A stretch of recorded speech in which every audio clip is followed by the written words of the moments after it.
Welcome back to the ever-twisting landscape of Los Angeles, where the line between high fashion and high drama is always blurred.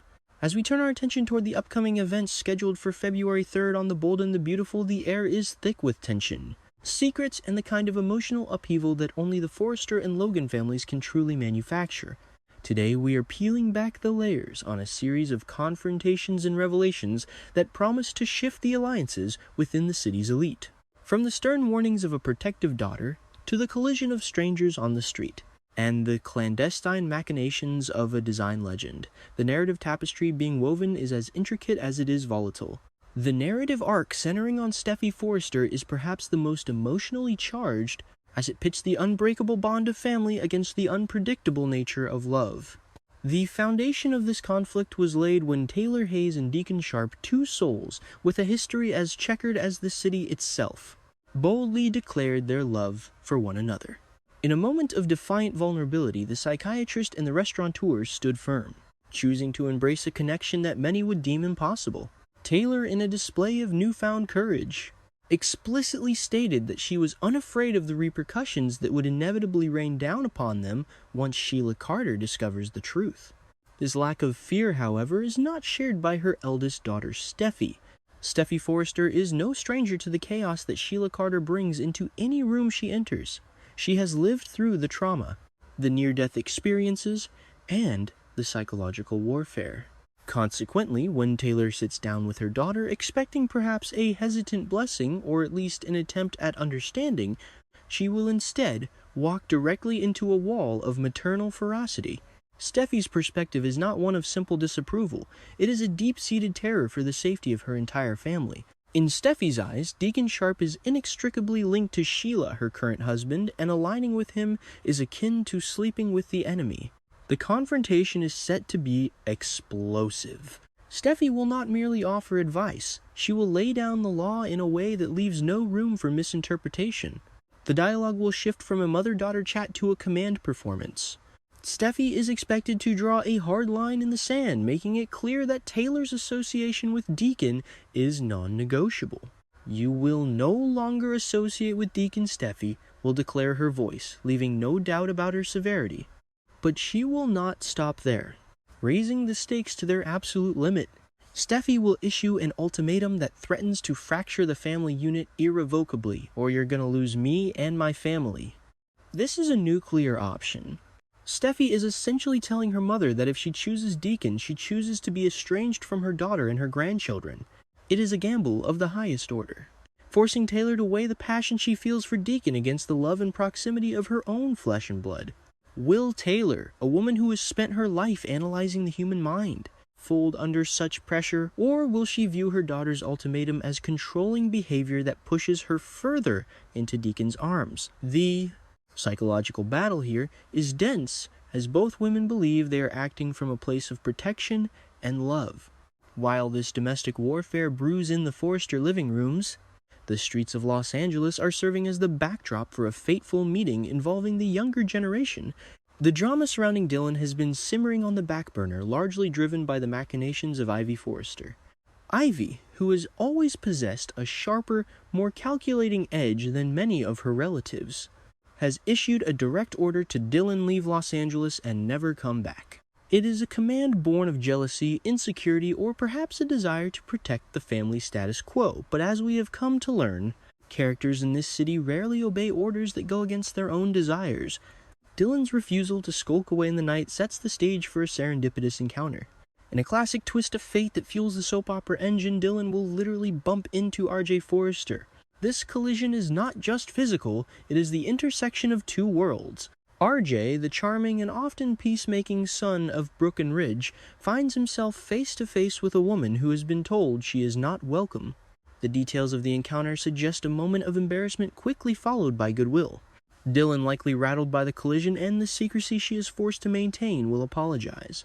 RJ, embodying the hospitable nature of his father, will brush off the incident with a casual "it's alright." But the plot thickens when introductions are made. Dylan introduces herself and RJ reciprocates by dropping a significant name. He tells her he is Steffy's brother. This piece of information acts as a catalyst. Dylan is now interacting with the very family she has been warned away from, or perhaps a faction of it that doesn't share Ivy's hostility. The introduction creates an immediate irony. Here is RJ Steffi's brother being polite to a woman his sister might view with suspicion, or perhaps a woman who is unknowingly stepping into a minefield. This meeting promises to spark new dynamics, potentially forging an alliance between Dylan and RJ that could put him at odds with Ivy, further complicating the web of relationships. Shifting from the emotional and the accidental, we move into the world of high-stakes business and artistic integrity, where Eric Forrester is playing a dangerous game. Eric, the patriarch of the Forrester dynasty, has been operating in the shadows, engaging in a covert operation that would shock the current leadership of Forrester Creations. He has been secretly designing for Katie Logan's new fashion venture, a company boldly named Logan. This is not just a hobby for Eric, it is a resurgence of his passion, and a strategic move that empowers the Logan side of the family equation.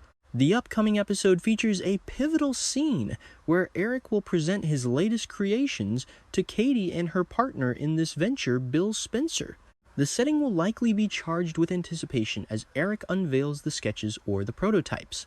The reaction from Katie is nothing short of ecstatic. She sees in Eric's work the exact realization of the vision she holds for the Logan brand. "It's exactly what I was thinking of for Logan," she will exclaim, validating Eric's decision to break rank and work with the competition. For Eric, this approval is a balm to his artistic soul. Having spent years on the sidelines watching his company's direction shift without his full input, this moment of being pleased that she likes what he has done is significant. It reaffirms his status as a design icon regardless of whose label is on the clothing. However, the presence of Bill Spencer adds a layer of complexity to the unveiling.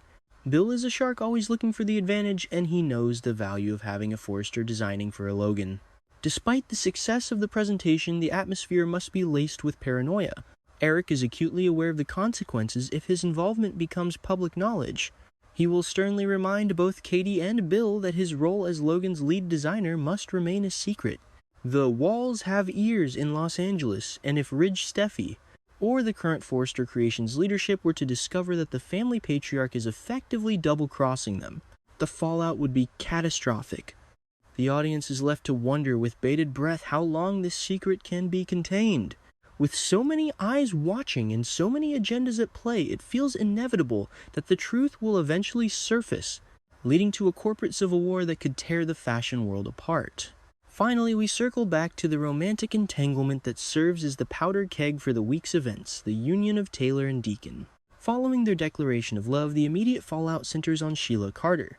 Taylor's bravado in stating she is unafraid of Sheila is a testament to her renewed strength, but it underestimates the volatility of the woman she's crossing.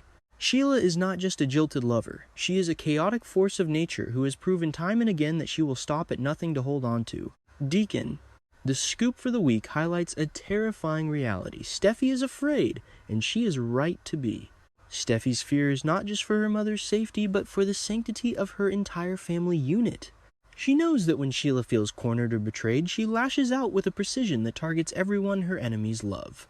Therefore, when Taylor breaks the news to Steffi, not just that she is dating Deacon, but that he plans to leave Sheila for her, she is walking into a hornet's nest. Steffi's reaction is visceral and immediate. She will not offer a toast to the happy couple. Instead, she draws a battle line. Her declaration to cease all association with Deacon is a preemptive strike. She is attempting to cut the head off the snake before the snake can bite.